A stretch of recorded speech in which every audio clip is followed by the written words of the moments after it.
Corona इतना बड़ा मसला नहीं है जितना इसे दिखाया जा रहा है। कोरोना कितना बड़ा मसला है, मैंने अपने प्रोग्राम में कहा था। सईद गनी साहब गरारे करके ठीक हो गए। कोरोना साहिबे इख्तिदार लोगों का कज़न लगता है, ये उनको कभी नहीं लेके जाएगा। मैंने ऑन एयर कहा था, चेक कीजिए। मैं ये बात आरफीन नामा में मुतअद्दिद दफ़ा कह चुका हूं। मैंने ये बात एक सिटिंग मिनिस्टर के सामने कही। मैंने कहा जिस दिन एक वजीर मर गया मैं मान लूंगा कि ये वेंटिलेटर वाली वबा है। ये वबा है, बिल्कुल है, वायरस है, इससे बचना चाहिए। प्रिकॉशंस पे जाओ, एसओपीज को फॉलो करो। जो हुकूमत कह रही है उसमें से ज्यादातर चीजें हमारे फायदे की हैं, लेकिन बहुत सी चीजें हमारे फायदे की नहीं भी हैं। अल्लाह का शुक्र मैं ठीक हो गया। ये कहना किसका था भला? ये कहना था स्पीकर कौमी असम्बली असद कैसर का। लो भला, मैं पहले ही ऑन एयर कह चुका हूं कि आप ठीक हो जाएंगे। मेरी कोई रिश्तेदारी थोड़ी है खुदा न खास्ता ऊपर आलम अरवा में, आलम बरज़ख में। मैंने ये बात फोरसाइटनेस के तहत कही थी। मैंने ये भी कहा था इंशाअल्लाह ताला अल्लाह ने चाहा तो अल्लाह रब्बुल इज़्ज़त आपके और आपके बच्चों के साथ फैसल ईदी साहब को भी यूं ही ठीक कर देगा जैसे उसने अल्लाह आपको नेकी दे इनको ठीक किया है, सईद गनी साहब को। कोरोना कितना बड़ा मसला है मैं आपको बताता हूं। मैं यहां आ रहा था, अफ्तार पे मुझे मेरी वालदा ने बताया कि मेरी खाला हार्ट पेशेंट है, क्रिटिकल कंडीशन। अस्पताल गई, अस्पताल में भर्ती कर लिया गया और उसके आधे घंटे के बाद उनको कहा गया कि नहीं, आप अस्पताल से फौरी तौर पर चले जाइए वरना आपको कोरोना में अंदर कर देंगे, हम कुछ नहीं कर सकते। कोई खुदा का नेक बंदा था, काम आ गया। पटेल अस्पताल में कल वीडियो वायरल है, आप देखिए किस तरह से एक कोरोना की मुबैना कहानी सामने आई है। मेरे सामने मौजूद है हैजे की हलाकत कोरोना में डालने पर जिना अस्पताल में हंगामा। ये 2 दिन पहले की खबर है। ये सब बातें वो हैं जो मंजर आम पे आ चुकी हैं। आज ही के अखबार की खबर मेरे सामने है, कोरोना के मरीज साफी ने हुकूमती दावों की कलई खोल दी। दाव ओझा कैंपस में सहूलियात नापैद, मरीजों को पैनाडोल तक नहीं दी गई। ये है, यहां पे हम रख करके अपने मरीजों को कोरोना से बचाएंगे। चलते चलते सईद गनी साहब को आखिरी नजराना अकीदत पेश कर दूं। ट्वीट दागा है उन्होंने, कह रहे थे पूछना यह था कि अगर स्कूलों में कोरोना नहीं आता तो वो भी खोल देते हैं, क्योंकि बच्चों की तालीम बुरी तरह मुतासिर हो रही है और तालीम कम से कम नए कपड़ों से ज्यादा जरूरी है। मैं इससे अच्छा हाल बता देता हूं, उजैर बलोच वाले जो आपके कुछ नहीं लगते, जिनको जुल्फिकार मिर्जा ने ऐसे ही तबर्रुकन वो 3 लाख असला लाइसेंस दिए थे, उनको बुलवा लीजिए। एमक्यूएम के साथ मिलकर के ठिशू ठिशू की सियासत हो रही थी ना, आप ही की हुकूमत थी ना, डोनाल्ड ट्रंप तो नहीं था। आप एक काम कीजिए, आप डायरेक्ट वो करवा रही है, आप स्कूल ना खुलवाएं, आप हम पे एहसान ना करें भाई, आपके पहले इतने एहसान आते। आप एक काम कीजिए, आप लियारी गैंगवॉर के दहशतगर्दों को कराची में घूमने का लाइसेंस दे दीजिए। मैं अल्लाह ताला से 2 नफिल और मान लूंगा कि परवरदिगार हमारी जान बचा। आगे जाते हैं, मेरे मेहमान सेनेटर डॉक्टर करीम ख्वाजा साहब। जनाब मोहतरम सर, ये मुझे बताइए, कोरोना के बारे में चीफ जस्टिस ऑफ पाकिस्तान ने जो करीम ख्वाजा साहब, आप मुझे सुन सकते हैं सर? ये जनाब इको हो रहा है, जो मैं कह रहा हूं उसके बाद आवाज आ रहा है। करीम ख्वाजा साहब की आवाज इको हो रही है। सर मैंने जो कुछ कहा आपने गालिबन सुना। सर ये पूछना था कि कोरोना के हवाले से सिंध हुकूमत के प्रिकॉशनरी मेजर्स के बावजूद सुप्रीम कोर्ट ऑफ पाकिस्तान के रिमार्क्स बोथ फॉर सूबा एंड विफाक, सर इस पर आप क्या कहेंगे? कोरोना के अलावा जो दीगर इमराज से लोग मर जाते हैं, कोरोना को जितना ग्लोरीफाई किया गया है या प्रमोशन इसकी की गई है बावजूद, इसके बारे में अगर आप कोई इरशाद फरमाएं। मैं एक साइंटिस्ट हूँ और डॉक्टर हूँ सर। मैं समझता हूँ ये वबा है और सारी दुनिया में फैली हुई है और इससे अमवात हो रही हैं और इसको जो सीरियसली सारी दुनिया ले रही है, करोड़ों रुपया खर्च कर रही है। और ये तो इस तरह की बातें हैं कि वो जो न्यूटन ने कहा था कि जो ज़मीन जो है महवर है और जो है सूरज गर्दिश करता है, और 300 साल के बाद कलीसिया ने माफ़ी मांगी। तो ये एक बीमारी है, उसको सीरियसली लिया जाए। और एज अ साइंटिस्ट में मैं बात कर रहा हूँ, अगर मुझे बुलाया गया सुप्रीम कोर्ट में तो मैं कह सकता हूँ, प्रूव कर सकता हूँ ये बीमारी है। बिल्कुल दूसरी बीमारियों में भी लोग हलाकत होते हैं, इसका मतलब ये नहीं कि कोरोना को सीरियस नहीं लिया जाए। बराबर में हिंदुस्तान है और बम्बई है।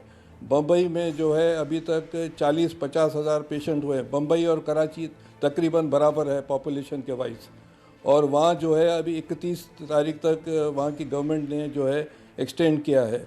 चीज़ों को सीरियसली लिया जाए। एज अ डॉक्टर मैं कह रहा हूँ, इसको जो लाइटली हमारे ताजर भाई ले रहे हैं या दीगर जो लोग ले रहे हैं या शौकत बसरा चीख रहे हैं, इनके अपने पंजाब में जो टेम्परिंग हो रही है, जो चेक्स कम हो रहे हैं, लोग जो हलाकत हो रहे हैं वो भी वो छुपा रहे हैं।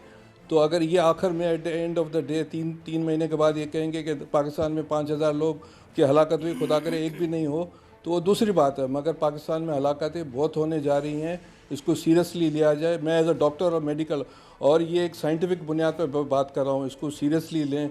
और ये कहना कि ये नहीं है वो नहीं है, बिल्कुल साइंटिफिकली डिस्कस करते हैं।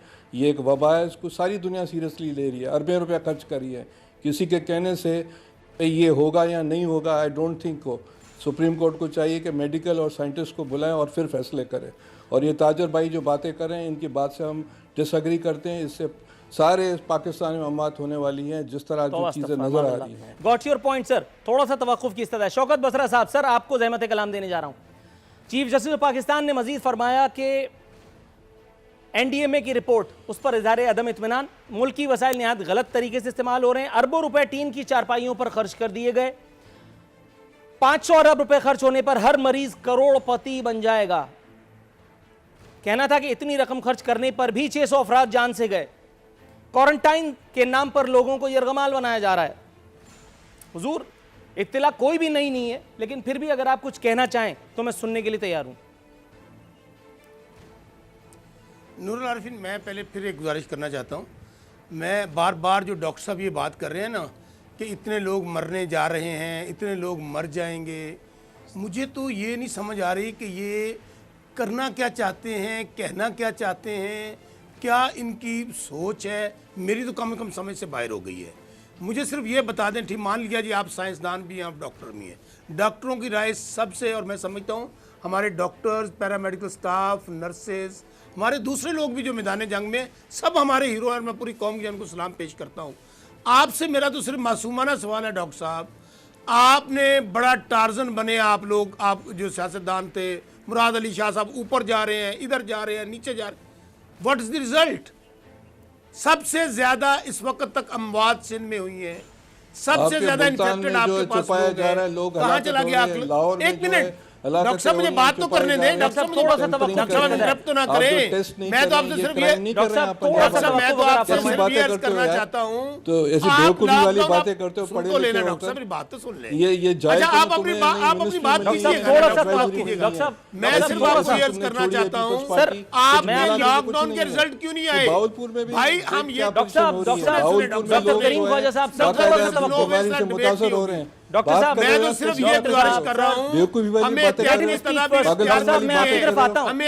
जो आप लोगों को जो टेम्परिंग कर रहे हो, टेस्टें नहीं कर डॉक्टर साहब, आप इंटरप्ट कर रहे हैं, मैं रहे इंटरप्ट करूंगा, फिर बात नहीं हो सकेगी। मेडिकल कॉलेज के डॉक्टरों ने देखिए, मैं डॉक्टर साहब सिर्फ मैंने सादा सा सवाल किया आपसे, भाई कौन कहता है कि एसओपी इख्तियार ना करें? कौन कहते हैं एहतियाती तदाबीर इख्तियार ना करें? मेरा तो आपसे सवाल है कि आप लोगों ने क्या करतूत कराया वहाँ पे, क्या चंद चढ़ाया आपने सिंध में, जो आपने इतनी देर लॉकडाउन करके रिजल्ट ले लिया है? और मेरे भाई जाने दे, आपके पास बहुत पैसा है, आपके पास बहुत माल है, जाए गरीबों के घर में जाके देखे, जाए थर में जो बच्चे पानी ना मिलने की वजह से मर रहे हैं उनको जाके देखे, यहाँ बैठ जाते हैं आके बातें करने के लिए। असल में आपका मसला ये है, आप ये चाहते हैं कि यहाँ अफरा तफरी हो, यहाँ अफरा तफरी हो, लेकिन डॉक्टर साहब एक बात ज़हन में रखिएगा, अगर भूख के मारे हुए लोग अपने घरों से निकल आए तो ना बिलावल हाउस महफूज रहेगा, ना डॉक्टर साहब आपका घर महफूज रहेगा। दोनों मुअज़्ज़िज़ मेहमानों से सबकी इल्तिजा इल्तिमास। सिर्फ 8% अफराद के ख्याल में वायरस से बचाव में लॉकडाउन कामयाब हुआ, 44% लोगों के अखराजात बढ़ गए। जनाब मन इलियास मेमन साहब, लॉकडाउन कितना कामयाब हुआ है? आपके साथ इसने क्या कुछ किया? इससे कतई नज़र वो हुकूमत कह रही है कि ज़रूरी था, चलो ठीक है, 44% लोगों के अखराजात बढ़ गए, लोगों के साथ क्या कुछ हुआ, कुछ बताना पसंद करेंगे? अरफिन भाई, मैं आपको तो लॉकडाउन उन्होंने करा है, ये मुझे एक फिक्रा कहने है। सर मैं आपकी तरफ आता हूं, सर मैं आपकी तरफ आता हूं, शौकत साहब मैं आपकी तरफ आता हूं, बॉस थोड़ा सा एक फिक्रा, मुझे एक फिक्रा कहने दीजिएगा। सर आप उन पे कुछ उछाल देंगे फिर वो शुरू हो जाएंगे, थोड़ा सा तवक्कुफ, बड़ा मसला हो जाएगा। सर पिछला पूरा 2 मिनट मेरा ऐसी बर्बाद हुआ था। डॉक्टर साहब तो इस सर थोड़ा सा तवक्कुफ में आ रहा हूं शौकत साहब। जी इलियास साहब आप शुरू करें। मैं एक बात कह रहा हूं कि इन्होंने अब तकरीबन समझ ले कि 2 महीने हो गए इस चीज़ को ना। हाँ। आप ये बताइए कि गरीब आदमी वाइट कॉलर का जो आदमी है, चलो छोटा आदमी जो जी तनख्वाह है 25-30 है वो तो मांग लेगा, वाइट कॉलर हमारे से आदमी वो कहाँ जाएगा ये बताए, ना किसी से मांग सकता है ना किसी से कुछ कर सकता है। आप खुद इसे अंदाज़ा सोचें, इतना आदमी परेशान आदमी है, इन्होंने बंद कर दी, ना 1 रुपया दिया ना हमने तो रिजवान में हम सब ने कहा। अच्छा वो नहीं हुआ, ठीक है, ये मुझे बताएं, सुप्रीम कोर्ट ने रिलीफ दे दिया, 5 बजे तक आपकी कारोबारी औकात हो गए, 4 बजे से आप वाइंड अप करना शुरू करेंगे, किस हद तक आप मीट कर लेंगे अपनी रिक्वायरमेंट? मैं नहीं, इनको टाइम बनाना चाहिए 12 बजे। चलो अल्लाह का शुक्र है मॉल वगैरह खुल के, इसकी बात सुप्रीम कोर्ट का बड़ी शुक्रिया अदा करते हैं। अगर ये कल फैसला अच्छा आ गया, लेकिन इनको कम से कम 12 बजे से 2 बजे तक टाइम बढ़ाना चाहिए। अगर टाइम बढ़ेगा तो इसमें रश भी कम हो जाएगा, लोगों को आसानी भी हो जाएगी और बहुत खुशी की बात लोग होगी। मॉल्स पहुंचेंगे कैसे? ताजिरों जो हैं ट्रांसपोर्ट के, वो कह रहे हैं कि 20 मई को गाड़ियां सड़कों पे ले आएंगे, अभी तक ट्रांसपोर्ट वाली का फैसला कोई नहीं हुआ, और तो कोई नहीं आएगा। गाड़ी तो नहीं है, लेकिन जो गाड़ी वाले हैं, जो मोटरसाइकिल आ रहे हैं बेचारे करके आ रहे हैं, रश वगैरह लगाओ, लेकिन उसका अगर टाइम नहीं बढ़ाएंगे तो प्रॉब्लम होगी। टाइम को बढ़ाना चाहिए, अगर टाइम बढ़ जाएगा तो बहुत अच्छा हो जाएगा।